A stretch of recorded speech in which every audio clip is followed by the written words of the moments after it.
Prom wasn't always about the dress, the limo, and the promposals. But what it's definitely been about is controversy. Whether it's teen drama or something a bit more complicated, like how society, to some, is meant to function.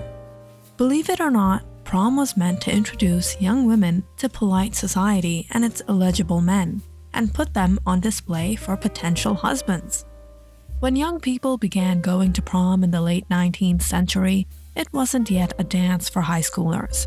Prom, short for promenade, was originally an event for college students in the Northeast that had its root in debutante balls of high society and have evolved from semi-formal end-of-the-year dances held in school gyms to become a million-dollar industry encompassing limousines, flowers, photography, special attire, and over-the-top invitations.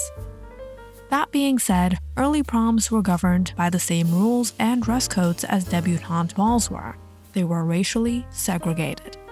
Now, before we start judging and pointing fingers and canceling dates, let's go back and get into the nitty-gritty of prom history. The concept of a celebratory event for young people traces back to ancient Greece, when formal banquets called symposia were held for elite men to honor their transition into adult society, often featuring lavish dinner parties, theatrical performances, speeches, debate, music, and general revelry. The gatherings also involved excessive wine drinking. Ancient Romans celebrated a young man's coming of age with a similar banquet called a convivium. In the 18th and 19th century Europe, women participated in aristocratic formal dances and balls that grew in popularity, with debutante balls becoming common as coming-out ceremonies for the elite. The first American prom. According to the Oxford dictionaries, the word promenade, defined as a leisurely walk or place of walking, is also used to describe movements in ballet and ballroom dancing.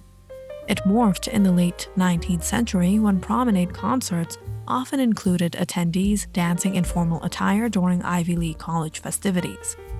Although it's not clear who hosted the first American prom, an article in the December 5, 1879 issue of the Harvard Crimson references the junior prom, and an 1895 diary entry from then Amherst student Dwight Moreau, who later served as an ambassador to Mexico and U.S. Senator, cited that he had been invited to a junior prom at Smith College. An 1895 photo in the Smith archives shows a junior prom held at the school's alumni gymnasium. The popularity of the dances quickly spread to high schools, becoming what Amy Best calls in her book Prom Night, Youth, Schools, and Popular Culture, a democratized version of the debutante ball. The prom afforded anyone attending high school the opportunity to feel as though they too were coming out, that they would transcend the boundaries of class, she writes. The message was that you would not have to be rich to wear a fancy frock, to be adorned with a corsage, or to waltz the night away. At some schools, all the seniors wore white to prom. Men wore white tuxes, and the ladies wore white gowns. Of course, that means no underclass men could be caught dead in the color. At some schools, girls bought garters. Yes, like brides wear at weddings, to wear for prom. They would get a garter to match their dress, and some girls even got them customized with their initials or graduation year. According to Bridebox, this tradition was based on the belief that it is lucky to keep a piece of a bride's gown. In the 1920s, white high schools began to introduce proms to their teenage students. Like the college proms, these were meant to teach students how to behave as respectable men and women along gender and racial lines.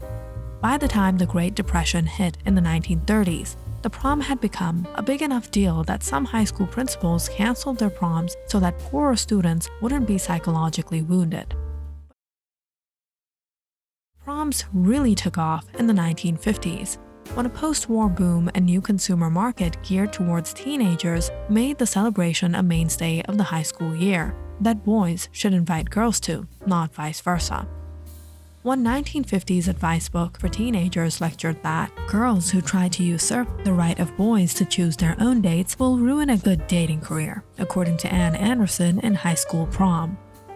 President John F. Kennedy made news on June 7, 1963, when he stopped by the John Burroughs High School senior prom, held in the bigger ballroom at the Beverly Hilton Hotel in Los Angeles, after attending a fundraiser in the smaller upstairs ballroom. The president, along with comedian Jack Benny, addressed the teens. Actually, this is a better room than the room we have upstairs. Next to being president, in fact, rather than being president, I'd prefer to be a senior in this high school.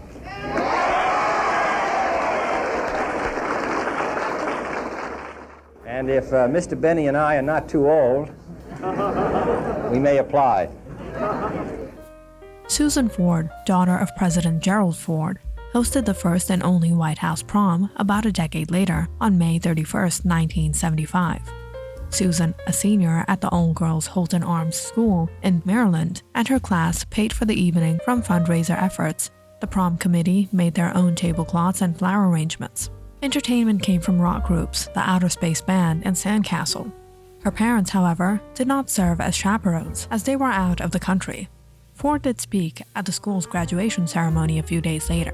Political unrest and the counterculture movements of the 1960s and 1970s reduced the popularity of prom, leading many schools to cancel the dances altogether. But the lull didn't last long. After Brown v. Board of Education was decided in 1954, white schools in the South actively worked to undermine the Supreme Court's ruling that schools couldn't segregate students by race. In the 1960s and 70s, many white schools that had integrated their classrooms began to hold two proms, one for white students and one for black students. In the famous case of Charleston High School in Mississippi, white parents began organizing invite-only proms for white students in 1970, the year black students began attending. In response, black parents organized their own prom for their kids. Charleston High's proms received national attention in 1997 when actor Morgan Freeman promised to pay for the school dance if it agreed to hold one integrated prom. The school refused and continued holding racially segregated proms until 2008, a saga detailed in the documentary Prom Night in Mississippi. But Charleston isn't even the most recent school to desegregate its prom. Students at Wilcox County High School in Abbeville, Georgia only held their first integrated prom in 2013. But the biggest change to the American prom in the past few years is something even recent grads might not have heard of: the promposal. This is much more elaborate than simply asking someone, "Will you go to prom with me?" Promposals are usually something that students do if they're already in a relationship and suspect the answer to the invite will be yes, like sending their significant other a pizza that says prom, or showing off their fire dancing skills. What do you think? Comment down in the section below and don't forget to like and subscribe.